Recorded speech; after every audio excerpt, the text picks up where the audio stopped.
Hi and welcome to this video lecture. நம்ம போன வீடியோவில் என்ன பார்த்தோம் அப்படின்னா எமோஷன்ஸ் பற்றி தான் பார்த்தோம், நேச்சர் ஆஃப் எமோஷன்ஸ் பற்றியும் பார்த்தோம்.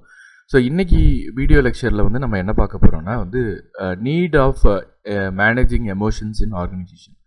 ஒரு ஆர்கனைசேஷனில் எமோஷன்ஸை எதுக்காக மேனேஜ் பண்ணணும், அதை கரெக்டாக பிளான் பண்ணணும், ப்ராப்பராக கண்ட்ரோல் பண்ணணும். அது என்ன எமோஷன்ஸை மேனேஜ் பண்ணுறது அப்படின்னு கேட்டிங்கன்னா, ஒவ்வொரு இண்டிவிஜுவலும் ஒவ்வொரு எமோஷன்ஸோடு இருப்பாங்க. ஸோ எமோஷன்ஸை பொறுத்த வரைக்கும் ஹியூமனோட ஒரு இன்டெக்ரல் பார்ட்டு. எமோஷன்ஸை நம்மளால் தனியாக பிரிக்க முடியாது. சொல்லப்போனால் ஒரு மேனுக்கு எமோஷன் தான் ஸ்ட்ரென்த்தும், அதே எமோஷன்ஸ் தான் அவனோட வீக்னஸும். ஒரு எமோஷன்ஸை பாசிட்டிவாக நம்ம கொண்டு போனோம் அப்படின்னா அந்த கம்பெனியோட ப்ரொடக்டிவிட்டி ஹையாக இருக்கும். இதே அந்த எமோஷன்ஸை நெகட்டிவாக கொண்டு போனால், சரியாக எம்ப்ளாயியோட எமோஷன்ஸை அக்னாலேஜ் பண்ணலை, சரியாக அதை ப்ராப்பராக அட்ரஸ் பண்ணலைன்னா ஸ்ட்ரெஸ் ஆகும். இல்லைன்னா அந்த கம்பெனியே க்ளோஸ் பண்ணுற லெவலுக்கு கூட நிறைய இன்சிடென்ட்ஸ்லாம் நடந்திருக்கு. ஸோ எமோஷன்ஸை பொறுத்த வரைக்கும் இது டூ எட்ஜ்டு ஷார்ப் ஸ்வார்ட் அப்படின்னு சொல்லுவாங்க. அதாவது இருமுனை கத்தி மாதிரி தான். நல்லதாக யூஸ் பண்ணோம்னா நல்லதுக்கு யூஸ் பண்ணும், இல்லை நம்ம அதை தப்பாக துஷ்பிரயோகம் பண்ணோன்னா கண்டிப்பாக நமக்கே அது பெரிய பிரச்சனையாக முடியும். ஸோ அதனால தான் ஒரு ஆர்கனைசேஷனை பொறுத்த வரைக்கும் ஹியூமன் எமோஷன்ஸ் ஒரு முக்கியமான டாபிக். ஹியூமன் எமோஷன்ஸை ப்ராப்பராக நம்ம மேனேஜ் பண்ணோம் அப்படின்னா ஆர்கனைசேஷனில் ப்ரொடக்டிவிட்டி ஹையாகிறது மட்டும் இல்லாமல் அந்த கம்பெனி எட்டாத புதிய புதிய உயரத்தை எட்டுறதுக்கும் வாய்ப்புகள் இருக்குது. ஸோ அந்தளவுக்கு எமோஷன்ஸ் ரொம்ப ரொம்ப முக்கியமான விஷயம்.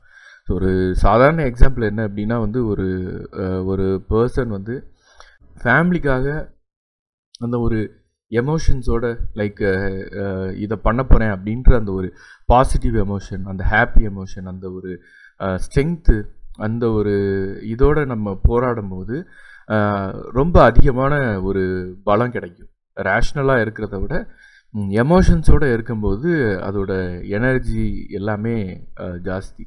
ஸோ எனர்ஜின்றதே இந்த எமோஷன்ஸில் தான் இருந்து தான் வருது. ஸோ அதை நம்ம ரொம்ப புரிஞ்சுக்கணும். எமோஷன்ஸ் ஆக்சுவலாக கெட்டது கிடையாது. எமோஷன்ஸ் எப்பயுமே நல்லது தான். பட் ஆனால் அதை எப்படி யூஸ் பண்ணுறோம், எந்த அளவுக்கு நம்ம நம்மளோட என்ன சொல்கிறது ப்ரொடக்டிவிட்டி, இண்டிவிஜுவலோட டெவலப்மெண்ட்டுக்கும் கம்பெனியோட ப்ரொடக்டிவிட்டிக்கும் எப்படி யூஸ் பண்ணுறோம் அப்படின்றத பொறுத்து தான் இருக்குது. ஒரு இண்டிவிஜுவலை பொறுத்த வரைக்கும் கரெக்டான எமோஷன் கண்ட்ரோலில் இருக்கணும். அதே மாதிரி ஒரு கம்பெனி இந்த எமோஷன்ஸை ப்ராப்பராக மேனேஜ் பண்ண தெரியணும். ஸோ இதுதான் need for managing emotions in an organisation. இந்த எமோஷன்ஸை பற்றி நம்ம பேசணும்னா நிறைய ஸ்டோரிஸ் இருக்குது. இப்போ கூட ஒரு ரீசன்ட் நியூஸில் பார்த்தீங்கன்னா ஒரு எம்ப்ளாயி அவங்களோட ஃபாதரோட டெத்து முடிஞ்சு அதுக்கு கூட அவங்களால சரியாக ஒரு என்ன சொல்கிறதுனா அந்த துக்கத்துலேருந்து மீளாமல் அதை மறைக்கிறதுக்காக ஒர்க்கில் ஈடுபட்டு, ஆனால் கடைசியில் என்ன ஆயிடுச்சு அப்படின்னு பார்த்தீங்கன்னா ஒரு ப்ராப்பர் ஸ்லீப் இல்லாமல் பண்ண ஒர்க்னால அந்த ஒர்க்கே கடைசியில் அன்ப்ரொடக்டிவ் ஒர்க் அப்படின்னு சொல்லி மேனேஜர் ரிமார்க் பண்ணிட்டாங்க.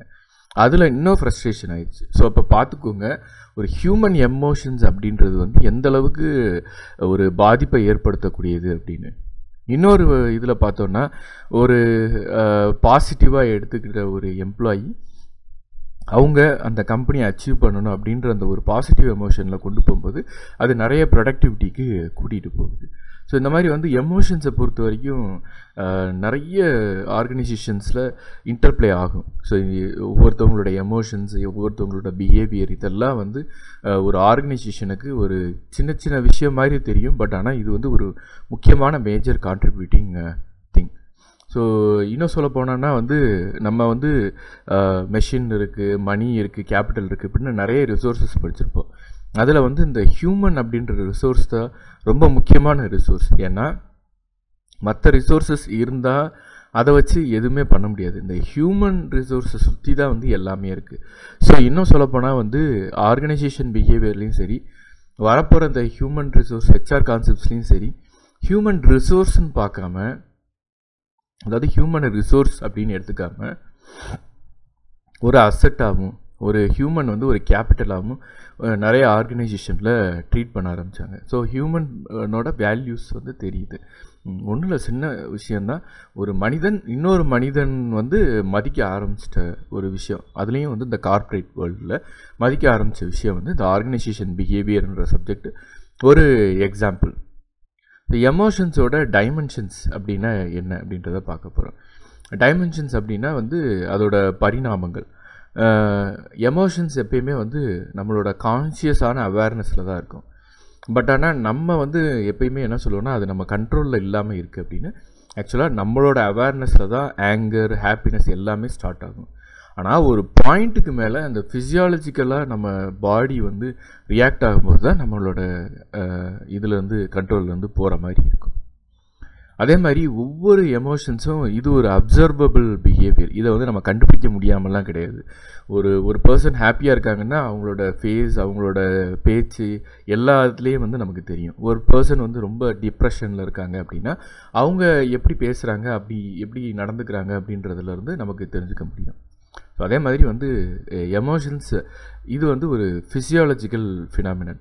நம்ம உடல் வலி உணர்த்தும். ஹாப்பியாக இருந்தால் வந்து நம்மளோட பாடியில் சில சேஞ்சஸ் தெரியும். சோகமாக இருந்தால் நம்ம பாடியில் சில சேஞ்சஸ் தெரியும். அழுக வந்துச்சுன்னா கண்ணீர் வரும். பயம் இருந்துச்சுன்னா வந்து நம்மளோட பாடி ஸ்ட்ரிங்க் ஆகும். டாமினேட் பண்ணணுன்ற ஃபீல் இருந்துச்சு, அந்த எமோஷன் இருந்துச்சு அப்படின்னா நம்ம பாடி எக்ஸ்பேண்ட் ஆகும். இப்படி நிறைய வந்து சொல்லிக்கிட்டே போகலாம்.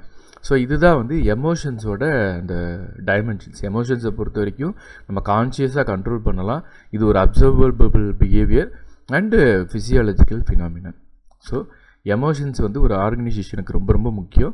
எமோஷன்ஸோட டைமென்ஷன்ஸ் பற்றி பார்த்தோம். ஸோ நெக்ஸ்ட்டு வந்து நம்ம என்ன பார்க்க போகிறோன்னா, டைப்ஸ் ஆஃப் எமோஷன்ஸ் பற்றி பார்க்க போகிறோம். எமோஷன்ஸை வந்து என்னென்ன ஃபேக்டர்ஸ் வந்து டிட்டர்மைன் பண்ணுது அப்படின்றத நெக்ஸ்ட் வீடியோ லெக்சரில் பார்ப்போம். Thank you and see you later.